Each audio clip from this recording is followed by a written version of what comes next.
꾸삐 씨의 행복여행. 모든 여행의 궁극적인 목적지는 행복이라는 정거장이다. 의사 선생님, 난 당신이 너무 지쳤다는 걸 알고 있어요. 일이나 부인이 결론 짓듯 말했다. 당신에게는 여행이 필요해요. 그게 당신의 정신건강을 위해 좋을 거예요. 꾸빼는 그것이 좋은 충고라고 생각했다. 타고난 의사인 꾸빼는 자신을 가장 뛰어난 정신과 의사로 만들어줄 특별한 여행을 계획했다.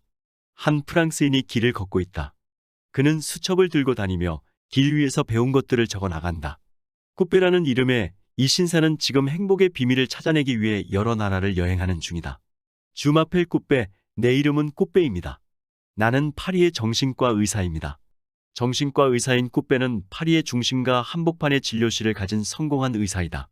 사람들은 모두 그와 이야기하기를 좋아했고 덕분에 꾸빼는 하루 중 절반을 환자들과 상담하는 시간으로 보냈다.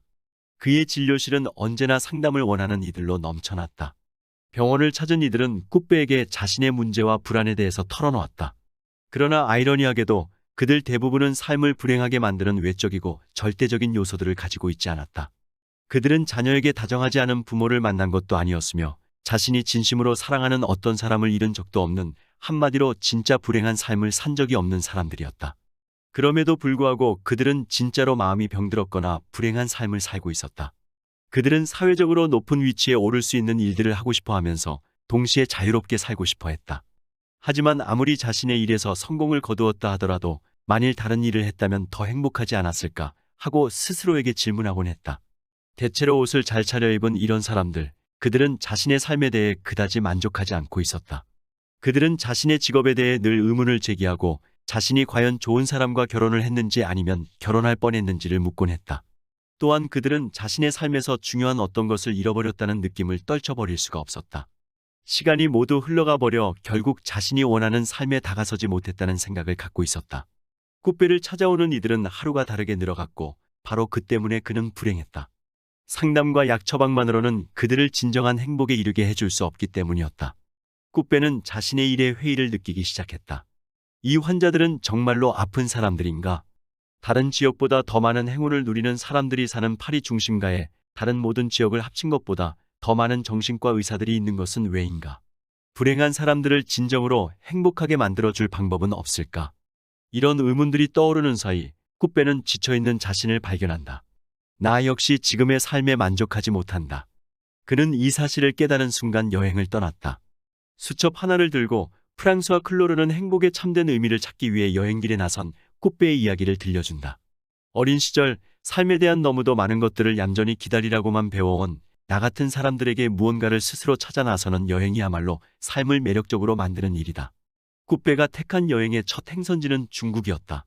거대한 면도날 같은 현대식 빌딩이 세워진 중국의 시가지와 그곳에서 쏟아져 나오는 사람들의 모습은 꾸빼가 떠나온 파리와 크게 다르지 않았다. 퇴근 시간이 되자 통유리창 너머로 세련된 옷을 차려입은 사람들이 빌딩에서 하나둘 나오는 것이 보였다. 그들은 하나같이 어두운 얼굴을 하고 골똘히 생각에 잠겨 있었다. 그 거리에서 웃고 있는 사람들이라고는 구름다리 아래를 그늘 삼아 돗자리를 펴고 앉은 몇 무리의 여인들 뿐이었다. 이 여인들의 얼굴은 중국인들과는 사뭇 달랐고 그들의 표정은 너무나 행복해 보였다. 알고 보니 그들은 다른 나라에서 와 가정부로 일을 하고 있는 사람들인데 일요일에는 갈 곳이 없어서 이곳에 나와 있는 것이었다. 꾸빼는 그들에게 다가가 왜 행복한 얼굴을 하고 있는지 물었다. 왜냐하면 오늘은 우리가 쉬는 날이거든요. 우리가 행복한 건 친구와 함께 있기 때문이에요. 꾸빼 씨는 수첩에 이렇게 적는다. 행복은 좋아하는 사람과 함께 있는 것이다. 꾸빼는 여행에서 마주치는 사건들에 자신이 어떻게 반응하는지를 관찰하고 저마다 행복과 불행의 이유들을 가진 타인들을 만나면서 무엇이 사람들을 행복하게 하고 무엇이 불행하게 하는가를 서서히 알게 되었다. 꾸빼는 우연히 올라간 산에서 한 노승을 만난다. 격변기를 살아내며 세상의 온갖 풍파를 다 겪어보았을 노승은 너무나 자주 웃었으며 또한 평온한 모습을 하고 있었다. 꾸빼는 자신의 여행에 대해 이야기한 뒤 행복에 관해 지혜로운 한마디를 해줄 것을 부탁했다. 그의 청의 노승은 이렇게 답한다. 당신이 행복에 대한 배움을 얻기 위해 여행을 나선 것은 매우 좋은 생각이요. 여행을 마치거든 나를 만나러 다시 이곳으로 오시오. 꾸빼는 행복에 대한 목록을 하나씩 채워나갔다.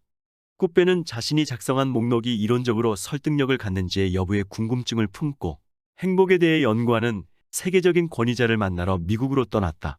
꾸빼가 찾아간 교수는 행복을 측정하는 연구의 전문가였다. 그는 꾸빼에게 행복을 측정하는 3가지 방법에 대해 들려주었다. 사람들에게 하루에 몇 번이나 즐거운 감정을 느끼는지를 묻는 것이 첫 번째 방법이고, 자신의 삶이 만족스러운가를 묻는 것이 2번째 방법이며, 몰래카메라나 다른 방법을 통해 얼굴 표정을 관찰하는 것이 그 3번째 방법이었다. 3가지 방법 모두 행복을 객관적인 척도로 잴 수 있다는 것을 전제로 하고 있었다. 그러나 꾸빼는 교수가 제시한 요소들에는 중요한 한 가지, 바로 사물을 바라보는 방식이 빠져 있다는 결론을 내린다. 그것이 바로 꾸빼의 환자들이 부족할 게 없는 삶을 누리고 있음에도 불구하고 불행을 호소했던 이유였다. 또한 꾸빼는 행복을 연구하는 저명한 학자 역시도 벅차오르는 기쁨과 불타는 질투에 사로잡히는 한 인간임을 관찰하게 된다. 그는 자신의 수첩에 이렇게 적는다. 행복은 사물들을 보는 방식에 있다. 꾸빼는 여행을 통해 사람들이 대개 자신의 삶에 만족하지 못하는 것은 남과 자신을 비교하기 때문이라는 것을 알게 되었다. 그가 작성한 목록들은 아주 소박하고 단순한 지혜에 대해 말하고 있었다. 행복이란 삶의 우연성을 즐기고 사랑하는 사람들과 시간을 함께 보내는 것이며, 자신이 하고 싶은 일을 하고 다른 사람의 행복에 관심을 갖는 것이라는 깨달음이 그것이다. 꾸빼는 처음에 약속했던 대로 긴 여행을 거쳐 다시 중국의 노승을 찾아갔다. 당신은 정말로 마음 공부를 훌륭히 해냈어요. 꾸빼가 작성한 목록을 읽고 노승은 이렇게 말했다. 노승은 꾸빼에게 특별한 말을 들려주는 대신 진정한 지혜는 풍경 속에서 한순간에 발견할 수도 있고, 아니면 언제까지나 깊이 감추어져 있을 수도 있다며 그와 함께 숲속길을 걷기를 원했다. 노승은 침묵 속에서 꾸빼에게 태고쩍 붙어 있어온 영원한 진리를 전달하고 있었다. 그것은 행복에 대한 욕망이나 추구마저 잊어버리고 지금 이 순간과 하나가 되어 존재할 때 저절로 얻어지는 근원적인 행복감이었다. 이 근원적인 행복은 자주 찾아오진 않지만 무엇으로도 대신할 수 없으며 세상에서 얻는 다른 모든 행복의 기본을 이루는 것이었다. 꾸빼는 순간순간 터져나오는 노승의 웃음이 바로 그 근원적인 행복에서 비롯되고 있음을 느꼈다. 여행을 마치고 돌아온 꾸빼는 정신과 의사 일을 다시 시작했다. 그는 깊은 슬픔이나 큰 두려움을 갖고 있는 사람들, 정말로 불행한 사람들 또는 불행하지 않으면서도 불행해하는 사람들을 계속해서 만났다. 그의 치료 방법에는 달라진 것이 하나 있었다. 그가 이 특별한 여행에서 발견한 배움들을 함께 나누는 것이 바로 그것이다. 여행을 다녀온 뒤에 그는 자신의 일을 더 좋아하게 되었다. 어느 여름한거 해제 법문에서 법정 스님은 이렇게 말씀하셨다. 엊그제 꾸빼 씨의 행복에 대한 책을 한 권 읽었다. 지난 여름 읽은 여러 책 가운데 가장 인상적이었기에 이 자리에서 같이 음미하려고 한다. 실제로는 불행하지 않은데도 불행하다 여기는 환자들을 날마다 대해야 하는 한 프랑스 정신과 의사가 쓴 책이다. 무엇이 사람들을 행복하게 하고 불행하게 만드는가를 알기 위해 세계 여행을 떠난 그의 이야기는 마치 화엄경의 선제동자가 선지식들을 찾아 구도의 길에 나섰던 것과 같다. 이 정신과 의사는 새로운 교훈을 얻을 때마다 잊어버리지 않도록 수첩에 메모를 한다. 행복의 첫째 비결은 다른 사람과 자신을 비교하지 않는 것이다. 행복을 거창하게 생각하지 말라. 각자 자기 몫의 삶이 있는데 남과 비교하니까 기가 죽고 불행해지고 시기심과 질투심이 생긴다. 어떤 개인이라도 그는 이 세상에 하나밖에 없는 독립된 존재이다. 누구와도 비교할 수 없는 절대적인 존재이다. 둘째, 행복은 자신이 좋아하는 일을 하는 것이다. 자신이 좋아하는 일을 할 때 사람은 행복해진다. 누가 무슨 소리를 하든 남에게 해를 끼치지 않는 한 자신이 좋아서 하는 일은 좋은 일이다. 개체를 뛰어넘어 전체와 연결될 수 있으면 더욱 좋은 일이다. 셋째, 행복은 집과 채소밭을 갖는 것이다. 채소밭을 갖고 흙을 가까이 하며 살아있는 생명을 가꾼다는 것은 좋은 일이다. 자신의 땅은 아니지만 공터의 채소를 가꾸는 사람이 덜어있다. 무척 좋은 일이다. 자기가 뿌린 씨앗에서 싹이 트고 떡잎이 나와 펼쳐지는 과정을 보고 있으면 마음이 뿌듯해진다. 주부들도 아파트 베란다에 상추나 쑥갓 등의 채소를 얼마든지 길러 먹을 수 있다. 그러면 늘 보살펴야 하니까. 부지런해지고 자연에 대한 고마움과 돈으로 따질 수 없는 살아있는 것들에 대한 신비를 느낄 수 있다. 이는 닳아져가는 우리 마음을 소생시키는 계기가 된다.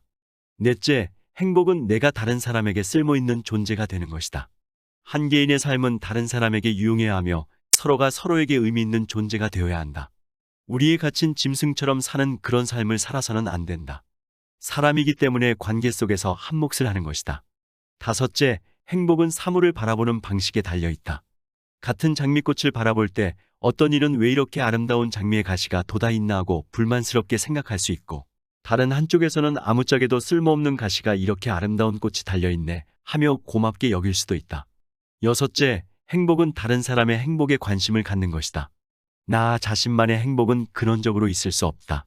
왜냐하면 사람은 관계 속에서 살고 있기 때문이다. 서로 나눌 때 행복은 몇 배로 깊어지고 넓어진다. 그가 수첩에 적어놓은 행복의 비결은 이 밖에도 더 있지만 장황한 것 같아서 하나만 더 소개하겠다. 이 사람이 한 번은 아프리카에서 친구의 초대를 받았다가 노상에서 강도를 만나 차를 빼앗긴다. 강도들은 의사 일행을 지하실에 가두고 어떻게 처리할까 옥신각신한다. 그런데 강도들의 우두머리가 의사의 몸을 수색하다가 주머니에서 의사가 적은 쪽지를 보고 글을 풀어준다. 거기엔 이렇게 쓰여 있었다.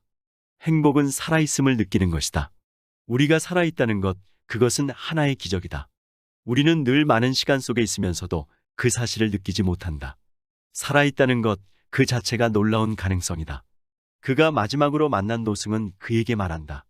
진정한 행복은 먼 훗날의 일을 목표가 아니라 지금 이 순간 존재하는 것이라고. 사람들은 행복을 찾아 항상 지나온 과거나 미래 쪽으로 달려간다. 지금 이 순간의 현장을 회피하지 말아야 한다. 이 순간을 회피하면 자기 존재가 사라진다. 늘 불확실한 미래 쪽으로 눈을 팔기 때문에 현재의 자신을 불행하게 만든다. 행복은 미래의 목표가 아니라 현재의 선택이다. 지금 이 순간 행복하기로 선택한다면 우리는 얼마든지 행복해질 수 있는 것입니다. 오늘은 여기서 이만 줄일까 합니다. 평온하시고 행복한 하루를 보내시길 바랍니다. 감사합니다.